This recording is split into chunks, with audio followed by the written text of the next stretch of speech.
Much love, and I'm Wayne Johnson with Doc and Queen Ministries. Got a message I want to share with you today. It's going to be very touching, at least for myself. Want to just share something with you, especially about standing as a male, as a husband. So let us get into it. Let us go to the Lord in prayer. Dear, wise and wonderful Father, we thank you for this day.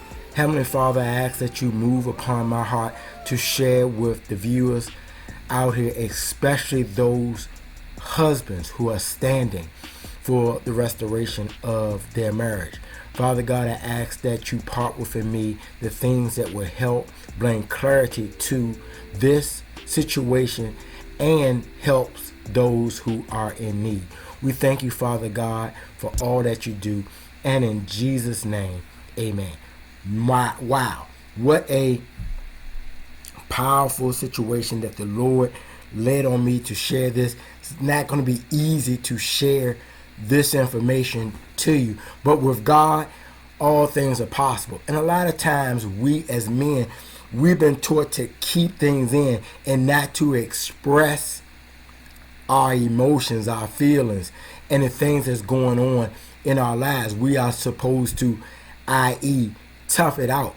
But the Lord wants us to share these things. And I believe a lot of times when we do keep things to ourselves, that is playing right into the enemy's hands. So I want to share this with you. As a husband stand, and we know and we hear about it, and if you go on YouTube, you can find plenty of women that are standing for the restoration of their marriage, and we hear it and we see it and we get their perspective. And I'm not saying that that is wrong, because they should, but they are so few of the husbands that are doing that. So I want to share my experience, how it happens, what is going on, blase, blase, blase. So standing as a husband can be difficult. The reason why it can be difficult opposed to what a standing wife may be going through is, as a husband, our society tells us to just move on. It's easy to move on because you can just go find another woman. And if you look at it, I think men and women are built a way that men are to move on. They just go to the next fight. They just go on to the next thing. Where women looking for that security stays place, stay grounded. And men, even if we're not built that way, we are being taught to do just that, to move on, go on to the next one. So with that being said, it is that much difficult because our society says a man can have many different women. We even see throughout the scriptures, at least primarily in the Old Testament, where many of the kings had several wives, not even just wives, but concubines and maid servants that they had the opportunity to be with. Well, that may not be so much the case here today, but men are taught to just move on, keep it moving and go. Don't get stuck. Maybe give it a little something, but then just keep it moving. So we are told to move on and forget and establish something else. You don't have to sit there and linger. But what does God say? What did God tell you? What should you do based on what thus says the Lord? The scripture tells us when a man finds a woman, he finds a good thing. So we are taught through the scriptures that we are to find our one and true mate until death do us part. Kind of makes me understand, makes me realize how important when you are separated from that one that you know that the Lord has given you, how difficult it can be. And you can only play the part of yourself. You have no say on how that other person operates or feel. So you have to keep it moving. You know, when I think about growing up in elementary school, I think about some of the songs I used to listen to. And growing up, being as an only child, longing for a brother or a sister to be there with me as I grow up, understanding that God plants us for the things that we need later in life. I'm able to handle, deal with, move through, and continue to push because of the experience that I had in my earlier years. I never forget just always looking for that perfect mate. And when you get married, and a lot of times, I don't care what they say to you as a man, a woman can probably explain her true love and get in details about it. But if you really ask that husband, why does he love his wife? What loving his wife means, explain it in words. Unless he is forced to come up with something, it is unexplainable. There are no words that can share how you feel about your wife, your spouse, because that's something that God put in, and you can't even completely comprehend it yourself. It's not to the point that it's explainable to. You would have to be just blurting out words just because someone is forcing you to share that information. When you truly love your wife, for a man, you really cannot explain it. Or at least that has been my experience. So you have to understand that there's a deepening and a difference when a man loves a woman than a woman loving a man. A man, we are taught to not show our emotions, to be strong, and to keep that toughness at all times. But it's nothing like looking into your spouse's eyes, holding them,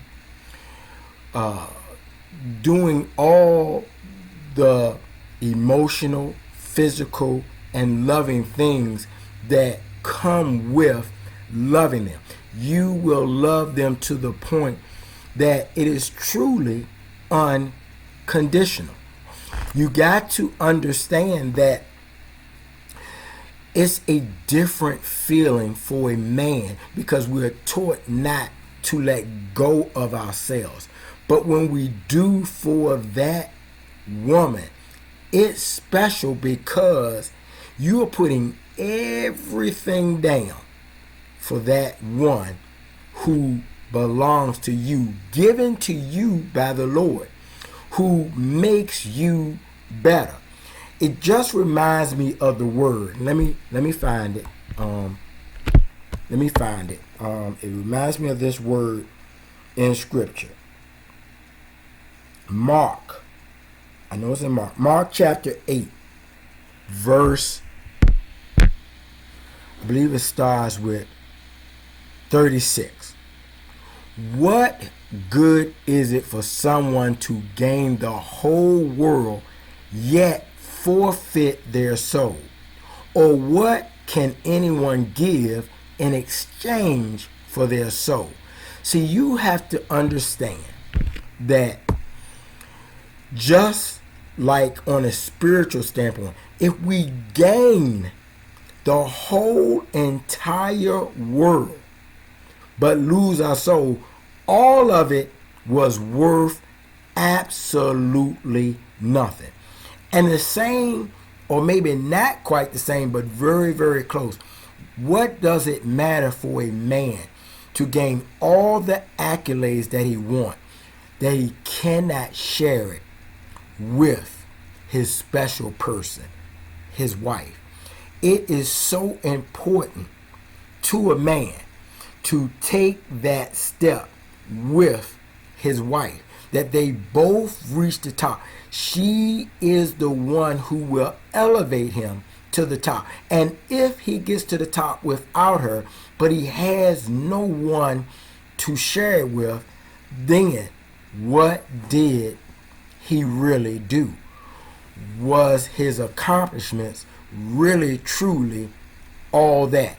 It's something about sharing with your spouse all the gains that God has given you.